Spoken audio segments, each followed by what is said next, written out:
ఢిల్లీకి పంపిస్తే నువ్వు పార్లమెంటు సభ్యుడిగా పదవిని ఎలగబెట్టినావు.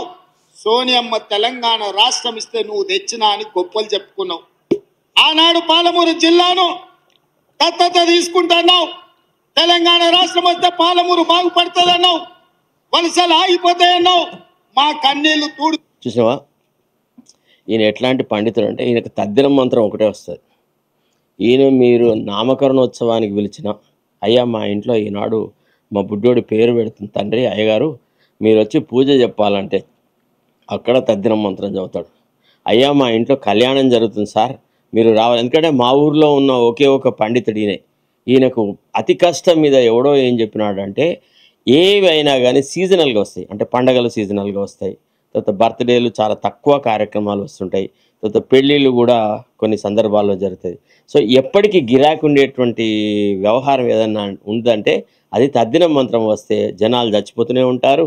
తద్దినం మంత్రం చెప్పే అయ్యగారికి ఎప్పుడు గిరాకు ఉంటుందన్నమాట.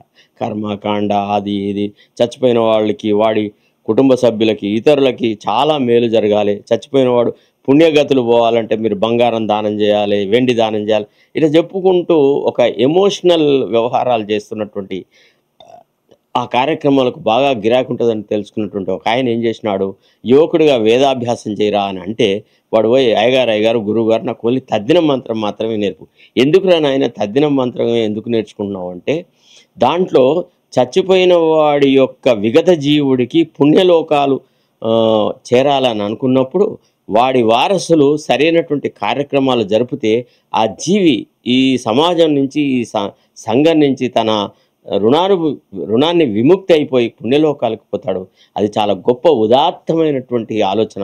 కాబట్టి ఆ కార్యక్రమం చేయడానికి చాలామంది బ్రాహ్మణ వాళ్ళు ఇష్టపడట్లేదు. కాబట్టి నేను అది నేర్చుకొని ఈ ప్రాంతాల్లో ఆ కొరతను తీరుస్తా అని చెప్పి కష్టపడి గణానాంతం లేదు, పురుష సూక్తం లేదు, స్త్రీ సూక్తం లేదు, రుద్రం లేదు, నమ్మకం లేదు, చమకం లేదు, ఏది లేదు. వీడు ఓన్లీ తద్దినం మంత్రమే నేర్చుకున్నాడు. నేర్చుకొని ఇక వీడు ప్రతి చోట ఏడపోయినా కానీ నా అంత గొప్ప పండితుడు లేదు.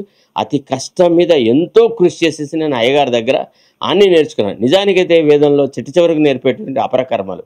సో ఈ తద్దినం మంత్రం చిట్ట చివరిగా చెప్పే లెసన్ని వీడు మొట్టమొదటిగా నేర్చుకుని అబ్బా వీడు అందరికంటే ముందు వేదాభ్యాసం కంప్లీట్ చేశాడా, వీనంత పండితుడు ఎవడు లేడు కావచ్చు అని చెప్పి వీని ప్రతి కార్యక్రమానికి పిలిస్తే వీడు పుట్టినరోజున తద్దినం మంత్రమే చదువుతాడు, సచ్చిన రోజున తద్దినం మంత్రం చదువుతాడు, పెళ్లి రోజున తద్దినం మంత్రం చదువుతాడు. ఏడ చూసినా కానీ ఈ తద్దిన బ్రాహ్మడు తద్దినం మంత్రమే చదువుతాడు.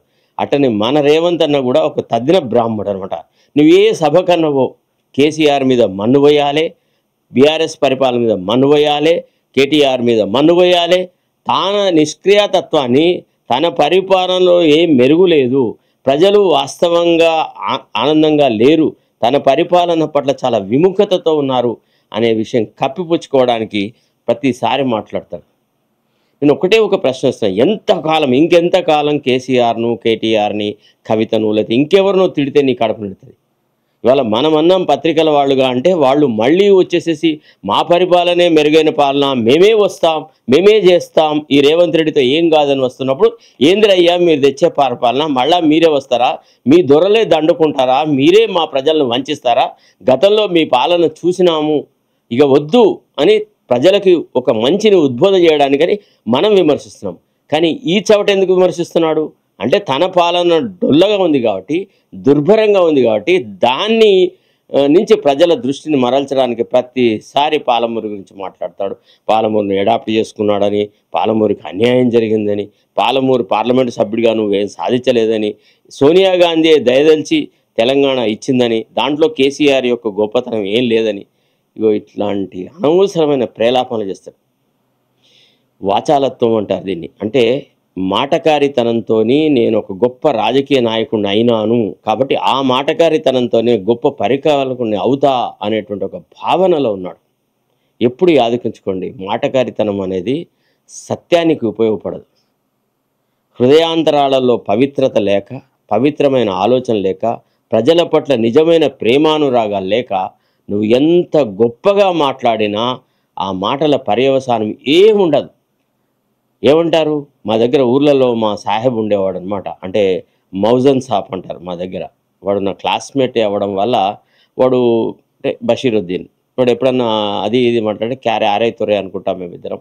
వాడేమో మంచిగా కంప్లీట్గా 5 సార్ల నమాజు కథ కార్ఖానా, వాడి టీవీ వాడి విగ్రహం ముందు నేను చిన్న పూరల్లాగా కనబడతా. అయినా సరే అది ఇది మాట్లాడతాం. మేము మాట్లాడుకున్న తర్వాత వాడు ఫలానా వాడట్లా వీడట్లా అని వాళ్ళిద్దరు టాపిక్ వచ్చి చెప్తుంటారు మా ఇద్దరికి. సార్ ఉను ఐసా బాత్ కరే, ఇను ఐసా బాత్ కరే, ఉను వైసా కామెంట్ కరే అది అని. అయితే మా బషీర్ గారు ఒక రోజు నాతో ఏం చెప్పున్నారు, అరే ఓతో చాలాక్ హై రే అన్నాడు. ఈ చాలాక్ అంటే ఏంది అంటే నాకు చక్కని మూర్తి భవించినటువంటి విగ్రహం రేవంత్ రెడ్డి కనబడ్డాడు. ఇదే విషయాన్ని రేవంత్ రెడ్డి బోత్ చాలాక్ హై అని మల్లికార్జున ఖర్గే అన్నాడు. ఎవరితోనన్నాడు? రాహుల్ గాంధీకే చెప్పినాడు. ये आदमी को बहुत सब्र से देखना चाहिए, बहुत करीब से देखना चाहिए. ये आदमी बहुत गंदा आदमी है, इनका सोच बहुत गंदा है, इन्हों कांग्रेस के फेवर में नहीं जा रहे, कांग्रेस के खिलाफ में जा रहे అనేటువంటి భావన ఇప్పటికీ 1-2 సార్లు మల్లికార్జున ఖర్గే గారు రాహుల్ గాంధీకి చెప్పినట్టు మనకు సమాచారం ఉంది. ఇటీవల కేసీ వేణుగోపాల్ గారు చాలాసార్లు నాకు పంపించే మెసేజెస్లో వాళ్ళ ఆలోచన సరళి ఇతని పట్ల మారినట్టుగా మనకు ఈనాడు కనపడుతుంది. ఈమెకు ఈయన మొత్తానికి అదో ఏదో వసతులు కల్పించి మొత్తానికి ఆమెను బుట్టలు వేసుకున్నాడుగా దీపాదాస్ మున్షిని కాలుతో ఠోకరదని తీసి విసిరి పారేసినారు. అసలు ఈ రోగాన్ని ఎక్కడి నుంచి నయం చేయాలా అంటే ముందు ఫస్ట్ ఈమెను తీసి పారేయాలనుకున్నారు, తీసి పారేసినారు. సో ఈ రకంగా కాంగ్రెస్లో కూడా ఆలోచన సరళిలో మార్పు వచ్చిందనమాట.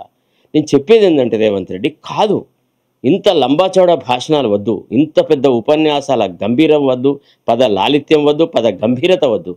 ప్రజలకు తోసుగా నేను గిది చేస్తున్నా, గత ప్రభుత్వంలో కూడా గీ సంక్షేమ కార్యక్రమాలు అమలైనాయి, వీటిని మార్చి వాటికంటే ఇంకా అభివృద్ధి ఎక్కువ చేసేసి ఇంకా ఎక్కువ మందిని ఆ సంక్షేమ కార్యక్రమాలలో నేను భాగస్వాములు చేస్తా అని చెప్పినావు కదా, ఆ కార్యక్రమాలను దశల వారీగా ఎట్లా అమలు చేస్తున్నా అనే విషయం చెప్పు.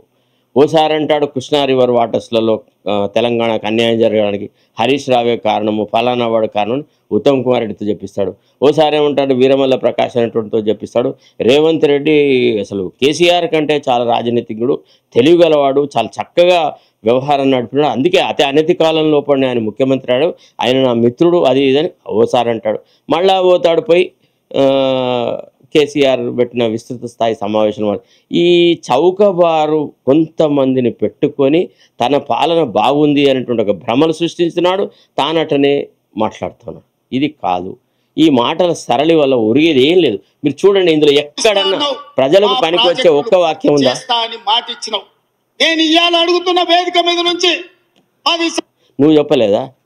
ఆడు చెయ్యలేదు కాబట్టే కదా వాని బొంద ముంచి తీసి పాత్ర పెట్టినాం. విజ్ఞత గల తెలంగాణ ప్రజలు కేసీఆర్ ఊకదంపుడు ఉపన్యాసాలను ఎప్పటికీ నమ్మినారా? కొంతకాలం నమ్మినారు. ఉత్తదే అంత భార్య బిడ్డలు వాళ్ళ కుటుంబం వాళ్ళ కులపొడకి చేసిండు, వీడు ఉత్త వేస్ట్, వీడు ఒక దౌర్జన్యపు దొర, వీడు ప్రజలను మోసం చేసినాడు, ప్రజా సంపదను కొల్లగొట్టినాడు అనే కదా పాతాళంలో తొక్కి మొరం వేసి కప్పినాం కదా. ఇంకా ఎందుకు ఆ చచ్చిపోయిన జీవాన్ని మళ్ళీ ఎందుకు పైకి తీసుకొస్తున్నావు? రాజకీయంగా మళ్ళీ ఆయనకు ఎందుకు ప్రాణం పోసే పనులు చేస్తా ఉన్నావు? ఇది కూడా ఒక క్షుద్ర రాజకీయమే తెలుసా. కేసీఆర్ను ప్రేమతోని కోపంతో తిడుతున్నాడు అనేటువంటి మాట తప్పు. రేవంత్ రెడ్డి ఆలోచన సరళేందంటే ఈనాడు బీసీలు అందరూ ఐక్యమవుతున్నారు. బీసీ యువతలో కూడా ఒక రకమైనటువంటి రాజకీయమైనటువంటి ఉత్ప్రేరణ, రాజకీయమైనటువంటి చైతన్యం వస్తుంది. వీళ్ళందరూ ఐక్యం కాకముందు అయితే నేనన్నా ఉంటా లేకపోతే కేసీఆర్ అన్నా ఉండాలి, కానీ ఈ బీసీలేంది, బీసీల సంఘాలేంది, ఈ బీసీ యువకులేంది, ఎస్సీలేంది, ఎస్టీలేంది. సో ఈ ఉద్యమాన్ని మట్టిగార్చడానికి, సర్వనాశనం చేయడానికి ప్రతిసారి కేసీఆర్ పేరు ఉచ్చరిస్తూ ఉన్నాడు. చాలాసార్లు ఈ కార్యక్రమాలు చేస్తుంటే కొంతమంది రాజకీయ విశ్లేషకులు, కొంతమంది రాజకీయాలను సునిశ్చితంగా గమనిస్తున్న వాళ్ళు నాతో చర్చలు చేస్తారు, నాతో అన్ని విషయాలు మాట్లాడుతూ ఉంటారు. ఇది మాట్లాడేదంతా నా సొంత కవిత్వం కాదు, నాకు పెద్దదో గొప్ప జ్ఞానిని, పెద్ద నేనేదో పండితుడిని అని నేను చెప్పుకునే అంత సాహసం నేను చెయ్య. కానీ ప్రజాహితం దృష్ట్యా 10 మందితో మాట్లాడుతున్న వాళ్ళ మాటల సారాంశాన్ని పరిశీలించి ఇది వాస్తవం అవునా కదా, దీంట్లో ఎంతవరకు ఉంది, దీన్ని ప్రజల ముందుకు పెట్టి వాళ్ళ ఆలోచన సరళిని కూడా పెంపొందించాలా అనే ఉద్దేశంతో మాట్లాడుతున్నదే. నాకు అర్థమైంది, నాతో ఇతరులు చెప్తుంది ఏంటంటే పదే పదే కేసీఆర్ కుటుంబాన్ని విమర్శించడం వెనుక రాజకీయమైనటువంటి కోణం ఉంది. అదేంది అని అంటే, ఒకవేళ కాంగ్రెస్ పతనం చెందితే నా తర్వాత కాంగ్రెస్ ఎట్లాగూ సర్వనాశనం అని ఢిల్లీలో చెప్పుకుంటాడట. నన్నంటూ మార్చి వేరే వాడికి ముఖ్యమంత్రి పగ్గాలు కనుక పట్టబడితే కాంగ్రెస్కు పుట్టగతులు ఉండవు, కాంగ్రెస్ను గెలిపించిందే నేను, కాంగ్రెస్కి ఇన్ని డబ్బులు ఖర్చు పెట్టినా, ఇంత నిధులు సమకూర్చినా, ఇంత ఢిల్లీ నుంచి వచ్చిన వాళ్ళకి ఇన్ని ఇచ్చినా, నన్ను కాదని మీరు ఏదైనా చేసినారా?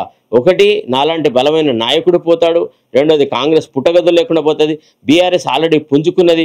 బీఆర్ఎస్ను పుంజుకునేలాగా చేసిందే రేవంత్ రెడ్డి.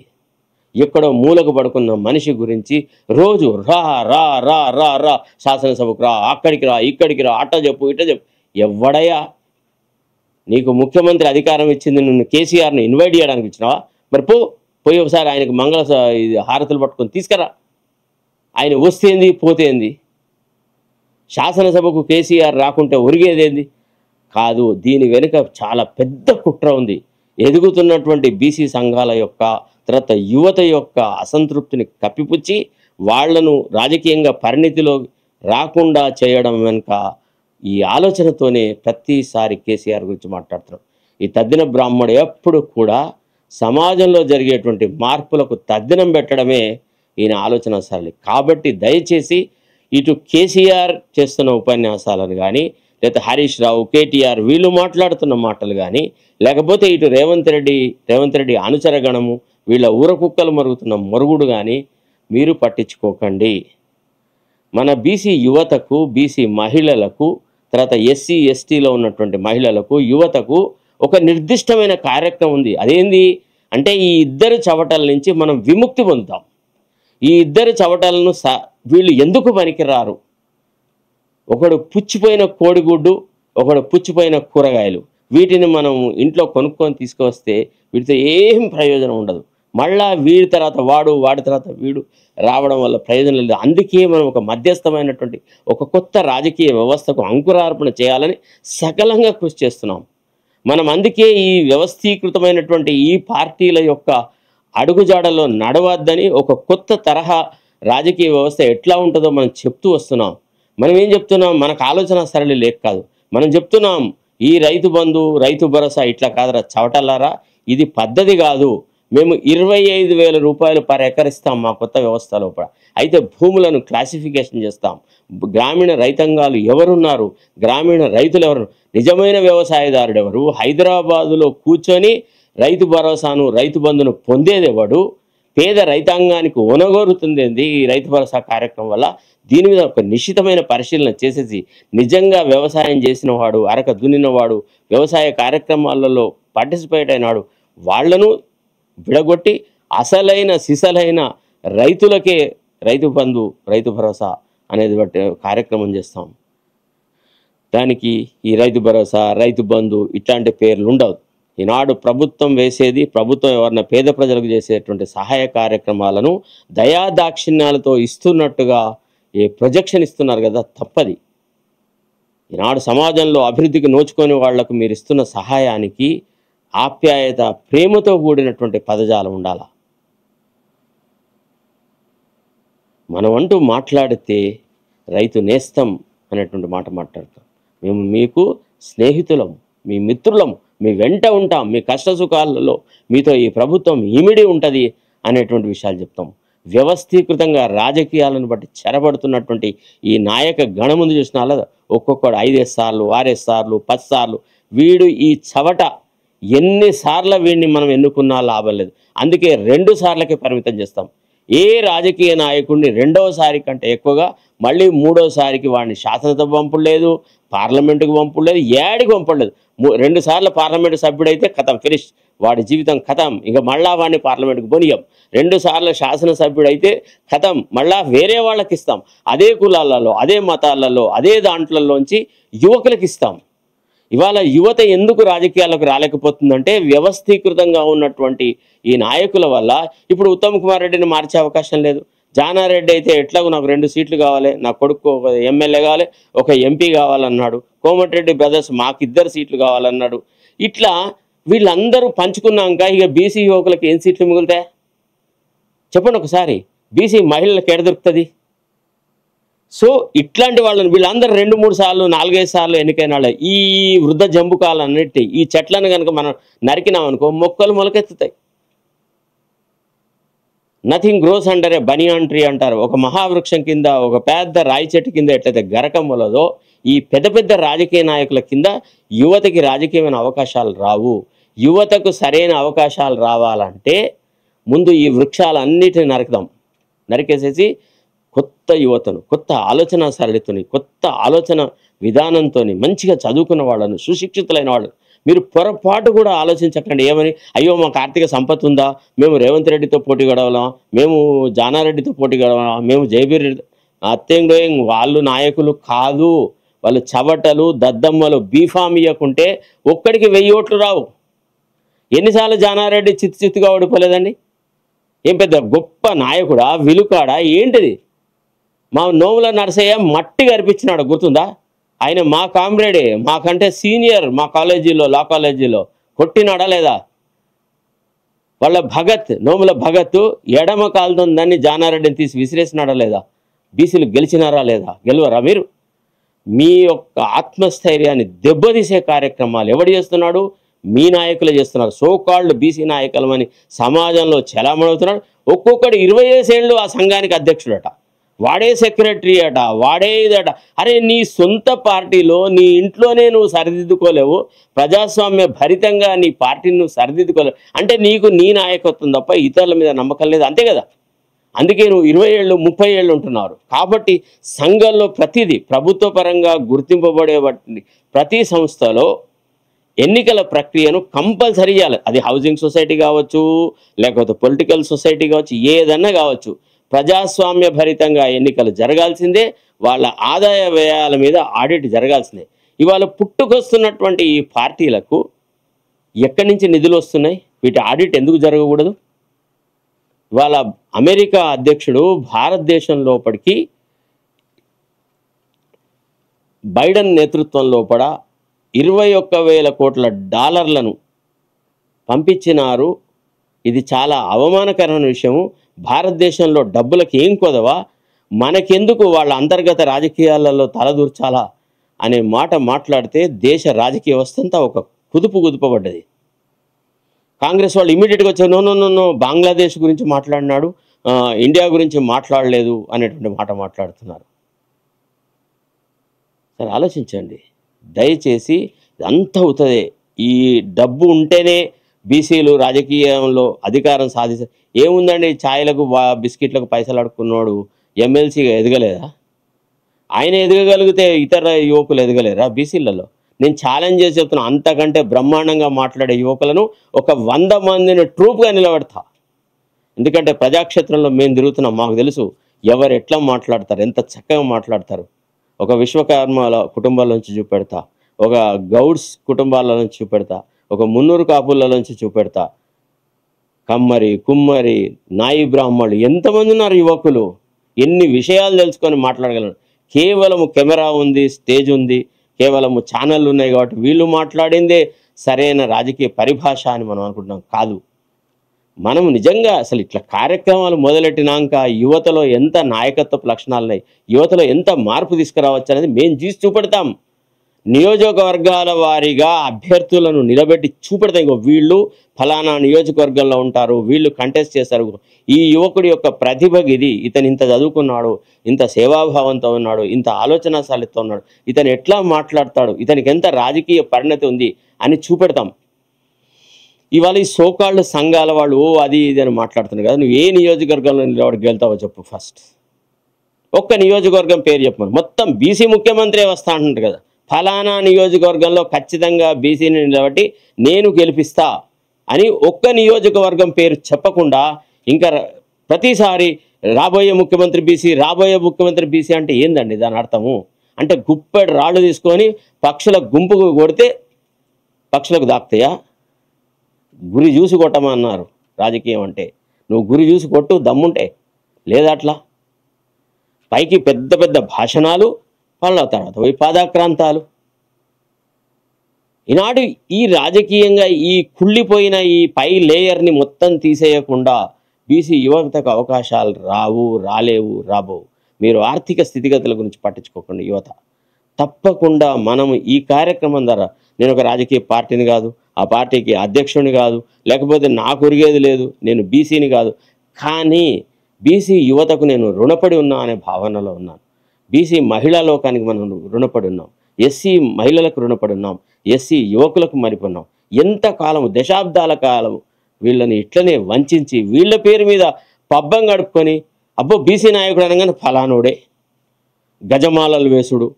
ఏందిరా నాయన నువ్వు చేసింది ఏంది, నువ్వు బీకింది ఏంది అంటే ఏమీ లేదు. అసలైన సిసలైన నాయకులకు తెరమరుగు చేయడం వీళ్ళ రాజకీయం. ఇప్పుడు పదే పదే ఒకటే చెప్తా ఉన్నారు ఊకదంపుడు ఉపన్యాసం. ఏంది అంటే ఆర్ కృష్ణయ్య గారు ముసలోడైందట, ఆర్ కృష్ణయ్య గారు లోపల పోరాట పటిమ తప్పిందట, ఇక ఆయన స్థానంలో ఇంకోటిని ఎన్నుకుందాము పలానాడు అని ఆర్ కృష్ణయ్య కాళ్ళు విరగొట్టడానికి రాజకీయాలు నడుస్తున్నాయి. సారీ, ఇది జరగదు.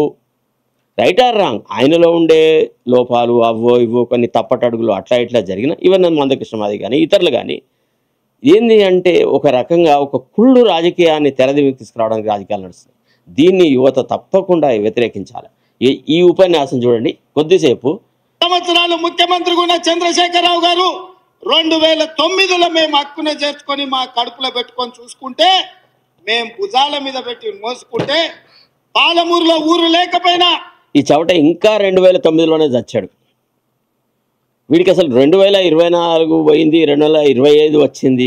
ధరల పెరుగుదల ఇంత పెరిగింది, పెట్రోల్ ధరలకు ఇంత, డీజిల్ ధరలు ఇంత, రాష్ట్ర ప్రభుత్వం పెట్రోల్ డీజిల్ మీద ఇంత దండుకుంటున్నది, పేద ప్రజలను వంచిస్తుంది, ధరలు ఇంత పెరిగినాయి, కూరగాయలు కూడా కొనలేని పరిస్థితుల్లో ఉన్నాడు, బట్టలు కొనుక్కునే పరిస్థితిలో ఉన్నాడు.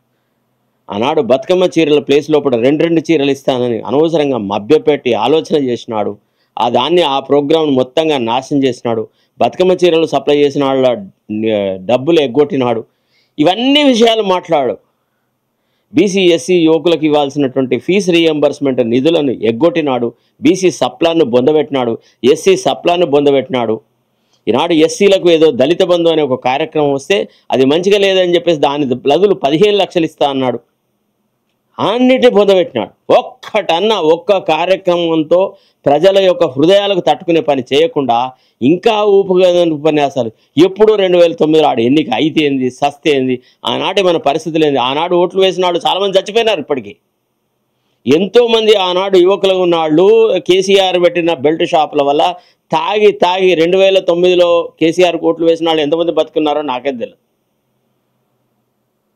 ఈ చవట యువత ప్రాణాలను బలిగి ఉన్నారు. మరి పోనీ వీడు బెల్ట్ షాపులను తీసేస్తా అన్నాడు. ఈ చవట అది మాట్లాడతారా? మాట్లాడు. అసలు ప్రజాహితమైన కార్యక్రమం మాట్లాడు. ఎంతసేపు అంటే డిండి, నెట్టంపాడు, ఆ పాడు, ఈ పాడు అని ఒక 5-6 ప్రాజెక్టుల పేర్లు చదువుతాడు. మళ్ళా తనకి ఇచ్చిన అటు పట్టుకొని రాఘవ కన్స్ట్రక్షన్స్కి ఇచ్చేసేసి ఆ లిఫ్ట్ ఇరిగేషన్ స్కీమ్ అక్కడ పెడతాడు. బలిసిన పొంగులేటి శ్రీనివాసరెడ్డిని బల్పించడానికి ఇంకా బల్పించిన అన్ని డెవలప్మెంటల్ ప్రాజెక్ట్స్ అని వాని బొంద మీదనే పెడతా ఉన్నాడు. ఇది ఏ రకంగా ఉపయోగపడుతుంది?